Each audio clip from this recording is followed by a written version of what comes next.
Thomas, guys.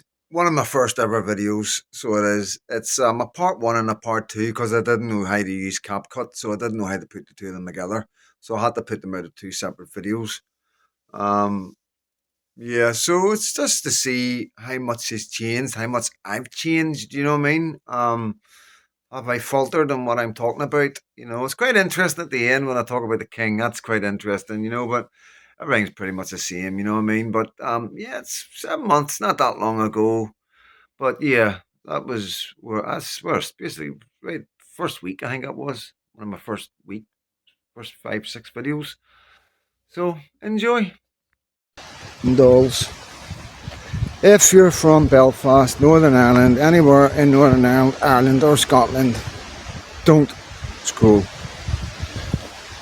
This is not a Rangers hat just before the Green Brigade start turning off. It's not a Becombi hat. Maybe a Linfield hat, mind you, but it's not a Rangers hat. But to be honest with you, I think we need to talk about the elephant in the room. And I think all the loyalists and Republicans in Northern Ireland and quite a few in Scotland will know exactly what I'm talking about. On the 29th, Tommy Robinson held a rally in Trafalgar Square where 100,000 patriots turned up. Patriots from Ireland who are concerned about illegal immigration, patriots from all over Britain. For the first time in my life, and I know I look quite young, but I am 55, for the first time in my life, I seen an Ulster flag and a tricolour together, waving together in the same cause. Following week, after them 3 little girls were killed, God rest their soul, God rest their souls. The riots in Belfast, again, we see tricolour and Union Jack. Now, I'm fortunate enough to come from Belfast, been through the Troubles and moved to Scotland. So I've been able to look at my country from an outside perspective, and it's made things a lot clearer. Now, I need to let people understand that the Troubles in Northern Ireland, we were segregated. I've said this before in another video, but we were actually segregated in the communities. So we never got to know each other. So there was a bitterness, a rivalness, a hatred from the two sides that blossomed into years of brutalities, murders, and so many victims. Some horrific things have happened. And it's always been used, religion's always been used. And the government have done a good job of keeping the two sides apart. But you got to understand that before the ceasefires were called, I think there was 5, 6 peace walls in Belfast dividing the two communities. I think now there's 12. So we've been in ceasefire since 95, 96. So you can do the math. But there's a change. Things are changing, and it's quite extraordinary. And it's time we had that conversation, all of us. Now, I'm not saying anybody needs to give an inch, that's not for us, that'll probably be for our kids and our kids' kids to sort out. But we need to deal with what's in front of us. We need to take advantage of what's in front of us as communities together. You all see what I'm saying. You see the undocumented illegal immigration of fighting age men who are not integrating into society, and they don't care if you're Protestant or Catholic. They don't care if your kids are Protestant or Catholic. Now, I know it sounds hateful, but I promise you, I'm not a hateful person. I'm only a concerned man who's about to have a child, and I'm genuinely concerned.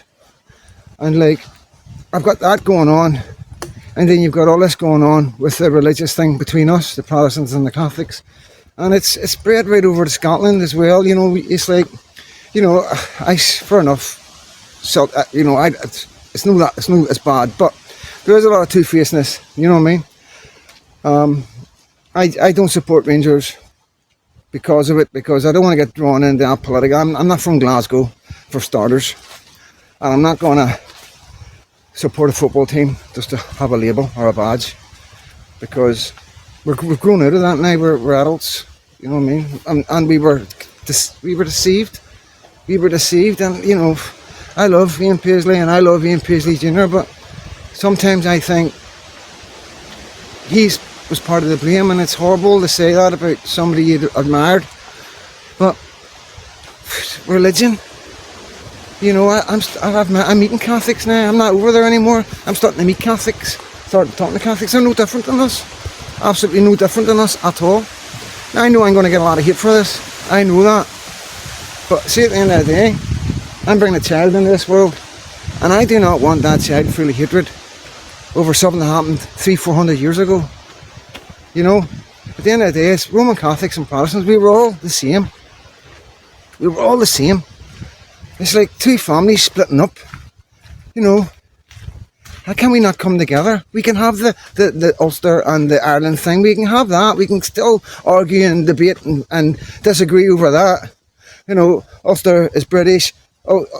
Northern Ireland belongs to the Irish. You know, but like, let's not use religion. Not when we're a threat. Not when we've got bad things coming our way because we've got a really bad government. Then, you know, I'm talking more for England and Scotland.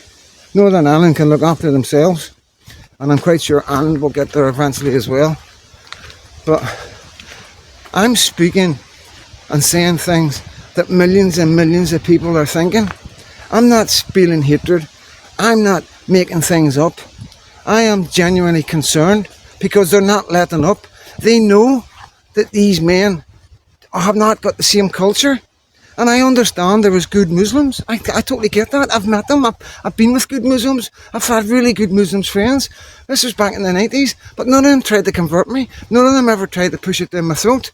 And it's vice versa with Christianity. We don't try and force it down people's throat. It's only since when the way they're taking over the churches and they're like, you know, you've heard in Luton how many mosques is turned up. It's like, I guess went from 1 or 2 to 30 odds. It's a ridiculous number in a town, and then it's going to happen everywhere. You know, personally, England's lost, guys. England is lost. This is a video for Scotland and Northern Ireland. I'm just going on the facts. This is my opinion as a human being, looking at everything that I see, and wondering why the government are not showing a soldier being stabbed near to death in his uniform, why they're not showing other crimes that are being committed, why they're not charging people, Muslims that are committing crimes on that everybody can see. Now, I understand that with the rats and all, they don't use dogs because of the religion aspect. I understand there is religious aspects, but you know, you've got to draw a line somewhere. You really have to draw a line. You know, you can't keep taking stuff off us. We can't keep suffering just because I'm scared to offend somebody. You can't keep calling people far right. Now, see these boys I'll tell you exactly who these boys are that are ratting. These boys are young men that live in council estates. They've got nothing going for them. Absolutely nothing going for. Sorry, there's somebody coming. I don't know if they got a dog or not. News, BBC News, LBC. The only people that are telling the truth and telling us what's going on is GB News, and we've got a couple of good presenters in Talk that are telling us exactly about the two-tier policing. You know, the only people saying there isn't two-tier policing is Labour. Now, you've got to ask yourself, this is where my problem is. My problem isn't straight away with how the Muslims that are coming over at the minute on the boats and everything are behaving, right? My problem at the minute that scares me the most, because let's be honest, we've got a good British intelligence service.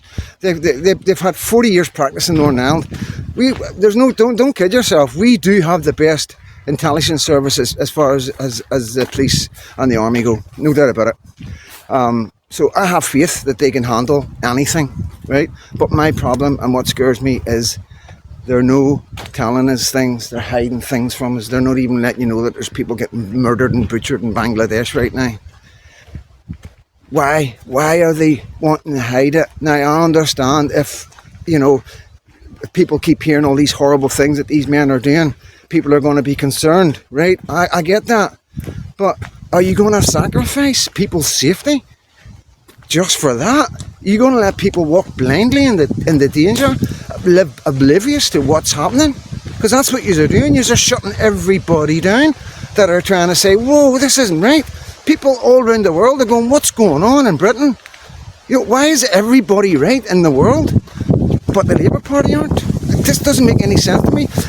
How is there people out there? Well, okay, right, I know why there's people out there that support Labour and support the refugees, because they don't suffer what's going on in where they're putting these refugees. They're no suffering. They're no living around the hotels.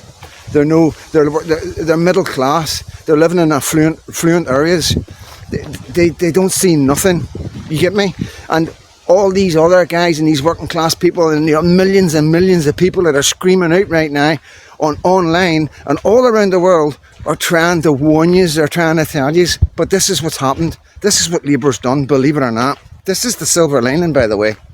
And I'm going to say, just talk straight, exactly what I think. And if you disagree with me, you disagree with me, but I reckon I've got it on the nose with this one. Labour Party have two-tiered that bad that because they couldn't shut down X, everybody in the world has now seen it. Guys in Ireland are watching it. Huge following in Ireland, Southern Ireland. Guys in Northern Ireland are watching it. Loyalists and Republican paramilitaries are all watching it very closely. And they're watching everything. Everything that Labour are trying to shut down, everybody's seeing it. So, what's going to happen there is what's already happening now. There's travel bans being put into different countries, don't come to Britain. And then what they're going to do, they're seeing what's happening. They're seeing exactly what happens when you fill a country full of undocumented migrants without the will of the people. Everybody's seeing it now.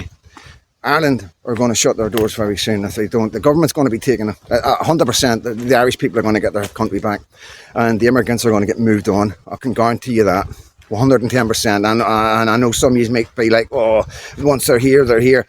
Ireland's a different country, okay? Belfast, Northern Ireland, all the 6 counties are exact same.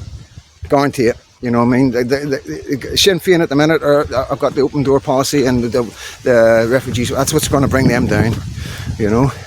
And what I'm trying to say, with the whole point of this video is all the bigots on both sides are starting to get brought down by the people. Us people, we're just normal people. We just love people. We're not hateful people. You know, anybody can come into our country. Just be respectful. Just be like we are, British people and Irish people. When you get, all right, of course you're going to have people put videos up of this, that, and the other people fighting. Of course, everybody has their bad eggs. Everybody, even Muslim community, have got their bad eggs. But the difference with the Muslim community and bad eggs is the Muslim community can't stand up against their bad eggs. Because if we can't stand up against them, because look what's happening to us, what do you think they would do to in their own communities? So there's bad eggs in every community, but we can get on top of our bad eggs. We can do that ourselves. We don't want far right. We don't want racism. You find one guy with a swastika in it, out of thousands and thousands of people, you find one guy with a swastika tattoo and name everybody far right. They're not far right. We are not far right. The millions and millions and millions and millions of people in England, Wales, Scotland, Northern Ireland and Ireland are not far right. We are just really, really concerned. We have children and we see what's going on. And we are really, really worried of why you're keeping it quiet. Why are you silencing everybody? Why are you shutting down voices that are only speaking the truth? And once again, if you're telling me you're shutting them down because you don't want hatred being brought up against the Muslims who are doing this, then there's 2 things you need to do.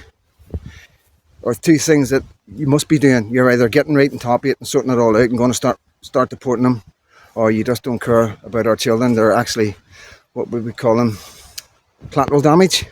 So basically to the Labour Party, our children are collateral damage. So maybe hashtag collateral damage is what's needed. Palestinians, I understand there's a lot of collateral damage in Israel, Palestine. It's horrible what's happening over there, but that's not our fault. us people living on the streets, working class guys, just workers, plumbers, bricklayers, joiners, you know what I mean? The guys that work in the factory, the call centres, we've got nothing to do with that. We don't agree with that. We don't want to be involved in anybody's wars. We don't want to be selling weapons and bombs that's going to kill people. We just want to look after our own. We just want it the way it was in the 80s and the 90s and the 2000s. We want to enjoy our life and enjoy the diversity of different cultures. It's amazing. It's absolutely amazing. Talking to people from different parts of the world, finding out their stories. You know what I mean? But they talk to us. They want to. You know, they enjoy everything that we have. But there's a very dangerous minority of men who are here to destroy us. And everybody can see it. There's too many receipts. There's too much evidence. Guys, they're shutting us all down, right? Everybody just needs to come up, do what I'm doing. Say how you're feeling. Just say how you're feeling. Everybody come out and say how you're feeling. Everybody come out and say you're not far right. You know, Northern Ireland and Ireland, you just need to sit down and have that conversation. Seriously, have that conversation, guys. You know, at the end of the day, it's been a wee while now since we were killing each other, and I understand there is a disease on both communities with drugs. Understand that, but with the right people coming together, having that conversation, that will be one of the topics. And like, I don't live in Northern Ireland anymore, because there's nothing. I don't know what else to do but to be part of the Troubles, if I'm honest. I was born in 1970. My mum died when I was 8, as you know. The family, that was my family. The best people in the world. When I was on them streets, I was looked after. When I was in the care of the government, I wasn't. I was abused. But when I was on the streets, the men and the women looked after me. Because that's community. I wasn't abused in the streets. Alright, there was. I've never heard anybody in my area, but obviously there would have been kids abused like anywhere else. Certainly wasn't 1,400 like Rotherham or 1,000 like Telford. You know, we are good people. You got to remember that. You're not far right. You're not a Nazi. You're not a racist. You're not a fascist. You're just nice people that love your country. You love people. You've got to tell people. They've got to listen to us. We've got to get the king to step in. We've got to get the king. He's the only person left that can protect this country. If enough of us speak out, somebody's got to listen to us. Somebody's got to listen. It's a message to the king. Please save our country. These things save you enough. Please.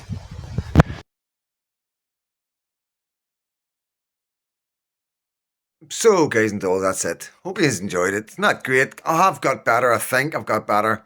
I'm a wee bit more relaxed. I can see the nervousness. I can see me nervous. You know what I mean? I can see it, and yeah, I have relaxed a lot bit. I am enjoying it a lot more. I wasn't enjoying it then. I had to do it. I had to do it. You know what I mean? It's one of them ones. Somebody's got to do it. You know. So yeah, it is what it is, and let's hope it continues. You know, hopefully we don't need to keep doing these sort of videos. You know what I mean? Hopefully it's just talking about how well our new politicians are doing and criticizing them, and that's what I think will be like for us in the future. I don't think we'll be like saying, "Oh, well done," and this is better, and we'll be trying to reassure other people that no, it's okay. We aren't like trying to destroy the country or hurt anybody or try and get rid of people, but we need to get rid of the really bad people right now, and I think that'll be our job, just reassuring other people that everything's okay, you know what I mean? We're not hating on people. We're not far right racists like you've been told, because I imagine all sorts will be coming out by the time the elections come up. It'll be quite interesting. It'll be good to be involved in it, won't it, guys? It'll be good to be commentators and be observers. So, yeah, 401, 401 videos. So, wow. Thank you all so much. God bless every single one of you.